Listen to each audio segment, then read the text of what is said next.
Hi viewers, ఈరోజు మనము DSC school assistant గణిత శాస్త్రము తెలుగు మరియు సంస్కృత అకాడమీ ఆంధ్రప్రదేశ్ వారి బుక్ అండి. ఇందులో గణిత బోధన అభ్యసన శాస్త్రము, అందులో అధ్యాయం 8 మదింపు మూల్యాంకనాలు ముఖ్యాంశాల్లో ఉన్నాము. ఇందులో ప్రాక్టీస్ బిట్స్ చేసుకుంటున్నామండి. 106 నుంచి చెప్పుకోవాలి. అభ్యర్థులు దయచేసి నా వీడియో మీకు నచ్చినట్లయితే సబ్స్క్రైబ్ చేసుకోండి, అలాగే మీ ఫ్రెండ్స్కి షేర్ చేయండి, ఒక లైక్ ఇవ్వండి. థ్యాంక్ యూ అండి. నెక్స్ట్ చూడండి, వీడియోలో వెళ్ళిపోతున్నాం. సత్యాసత్య ప్రశ్నల యొక్క ప్రయోజనం కానిదేంటి? అత్యంత అధిక ఊహాకారకాన్ని కలిగి ఉంటాయి అనేది కాదు. చాలా సులువుగా నిర్మించవచ్చు. విద్యార్థి సామర్థ్యానికి లక్ష్యాత్మక మాపనం, సంజ్ఞానాత్మక సామర్థ్యాలను అన్ని స్థాయిల్లోనూ మాపనం చేయడంలో బహుముఖత్వం చూపిస్తుంది. ఇవన్నీ లక్షణాలు అవుతాయి, కానీ ఇవి ప్రయోజనాలు అవుతాయి, కానీ ఇది ప్రయోజనం కాదండి.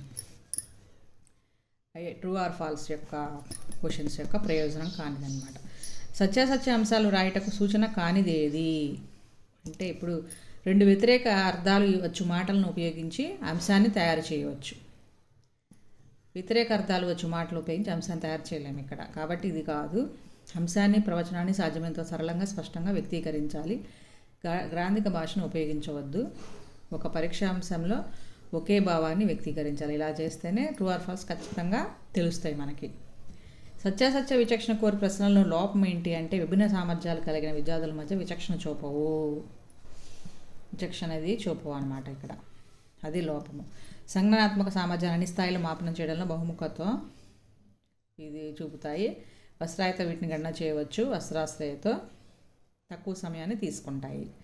ఇవన్నీ లక్షణాలు అవుతాయి, సత్యాసత్య ప్రశ్నల యొక్క లక్షణాలు అవుతాయి, కానీ ఇది లోపం అవుతుంది.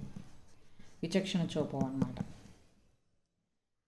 సంబంధాలను కనుగొనే సామర్థ్యాన్ని పరీక్షించే రకం ప్రశ్నలు వచ్చి జతపరచు ప్రశ్నలు, మ్యాచింగ్ అండి. యథార్థాలు స్మృతికి అనవసరమైన ప్రాముఖ్యతనిచ్చే ప్రశ్నలు మ్యాచింగే. మ్యాచింగ్ యొక్క ప్రశ్నలు క్వశ్చన్స్ ఉన్నాయిగా, వాటి యొక్క పరిమితి ఏంటి అంటే, సామర్థ్యాన్ని సవ్యంగా మాపనం చేయలేవు. గణించే పరిమితి అది. సామర్థ్యాన్ని సవ్యంగా చేయలేవు అన్నమాట. ఇవి గణించే సమర్థత, ఖచ్చితత్వాన్ని అందజేస్తాయి. తర్వాత ఊహించే ప్రభావం తక్కువ, అంశాలను చదవడానికి తక్కువ సమయం పడుతుంది. ఇవన్నీ అవుతాయి, కానీ ఇది పరిమితి అవుతుందండి. లిమిట్ వరకు, ఇంతవరకే లిమిట్. జతపరచు ప్రశ్నల నిర్మాణంలో సాధారణంగా అంశాల సంఖ్య 10 లేక 12కు మించరాదు.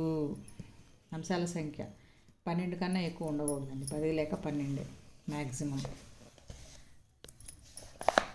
జతపరచు అంశాలను నిర్మించుటకు సూచనలు ఏంటి? ఏసి 2 వరుసల్లోనూ ఏ వరుసకు ఆ వరుసలో అంశీభూతాల సజాతీలే ఉండాలి. అంశాలు ఆకారాది క్రమంలో కానీ తార్కిక క్రమంలో కానీ అమర్చబడి ఉండాలి. అంశీభూతాలు యథార్థాల స్మృతికి ప్రాముఖ్యతనిచ్చేవిగా ఉండాలి అనేది సూచన కాదండి.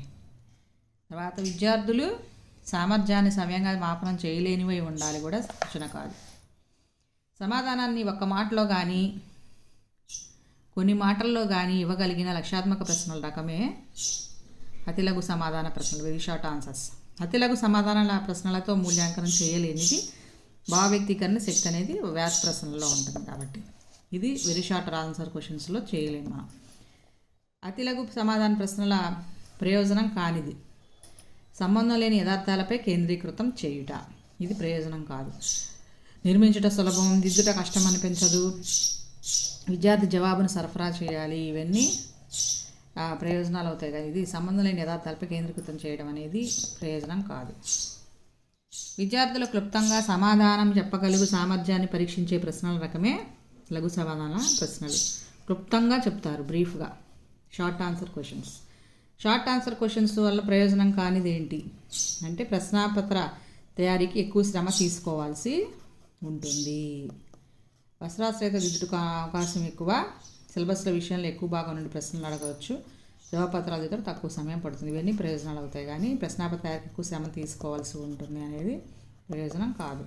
శ్రమ అక్కర్లేదండి దీనికి. నెక్స్ట్, పిల్లలు తీవ్రమైన ఒత్తిడి, వ్యాకులత, ఆందోళనకు గురవుతున్నారు. కాబట్టి పరీక్షా విధానంలో సంస్కరణలు అత్యంత కీలకమైన అవసరం అని ప్రతిపాదించింది రాష్ట్ర ప్రణాళిక పరిధిపత్రం 2011 అండి. ఈ విధంగా నెక్స్ట్ 1 and 10 అయిపోయినాయి. 120th బిట్ చూడండి. పిల్లలు శారీరక మానసిక సాంఘిక ఉద్వేగ వికాసాలన్నింటినీ సమగ్రంగా నిరంతరంగా మాపనం చేయనది నిరంతర సమగ్ర మూల్యాంకనం. మూల్యాంకనంలో మౌఖిక పరీక్షలకు కూడా స్థానం ఉండాలని సూచించింది.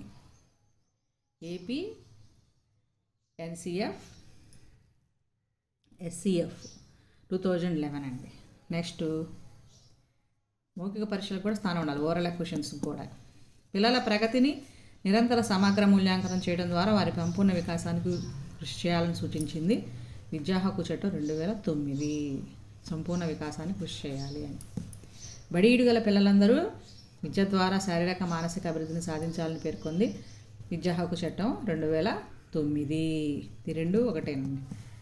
పాఠశాలలో అమలవుతున్న అంశాలన్నింటినీ మదింపు చేయనది నిరంతర సమగ్ర మూల్యాంకనం. అన్నింటినీ మదింపు చేయనది. విద్యార్థికి సంబంధించిన నిరంతర సమగ్ర మూల్యాంకనంలో ప్రాధాన్యత గల అంశం సమగ్ర అభివృద్ధి. సమగ్ర మూల్యాంకనం కాబట్టి సమగ్ర అభివృద్ధి. 126 బిట్. నిరంతర సమగ్ర మూల్యాంకన లక్షణం కానిది స్మృతికి ప్రాధాన్యతనిస్తుంది. ఇది లక్షణం కాదు. ఆధునిక విద్య యొక్క ముఖ్యమైన లక్ష్యం వ్యక్తి పరిపూర్ణ వికాసం అనే భావన సమర్థించినది నిరంతర సమగ్ర మూల్యాంకనం. ఒక వ్యక్తిని ఒక నిర్దిష్ట పనిని చేయడానికి ప్రేరేపించే ఆత్మాశ్రయ దృక్పథమే అభిరుచి. ఒక విద్యార్థి నిరంతరం గణిత విషయాలు, సమాచార సేకరణ, గణిత ప్రక్రియలు చేయటం జరుగుతున్న అతను కలిగి ఉండు గణితపరమైన లక్షణం గణిత అభిరుచి. అభిరుచి అనేది గుప్త అవధానం అని నిర్వచించింది జేమ్స్ డ్రైవర్ అండి. గుప్త అవధానము ఉల్లాసమైన భావన ఉద్దీంప చేయగల వస్తువులు కృత్యాలే అభిరుచులు అని చెప్పింది డగ్లస్ ప్రేయర్. అభిరుచి అనేది విజయానికి ముగింపు సూచిక అని చెప్పింది స్ట్రాంగ్. ఇవి గుర్తుపెట్టుకోవాలండి శాస్త్రవేత్తలు. లక్ష్య వస్తువులకు సంబంధించిన షరతులతో కూడిన ఉద్దీపనలుగా వ్యక్తీకరించబడేవి అభిరుచులు. అభిరుచుల లక్షణం కానిది ఏంటి? ఇవి స్థిరమైనవి అనేది లక్షణం కాదు, ఇవి అస్థిరమైనవి. అవధానానికి ముందస్తు షరతులు మాపనం చేయవచ్చు, శాశ్వతమైనవి లక్షణాలు అవుతాయండి. నెక్స్ట్ వీడియోలో రిమైనింగ్ బిట్స్ కంటిన్యూ చేస్తానండి. Thank you.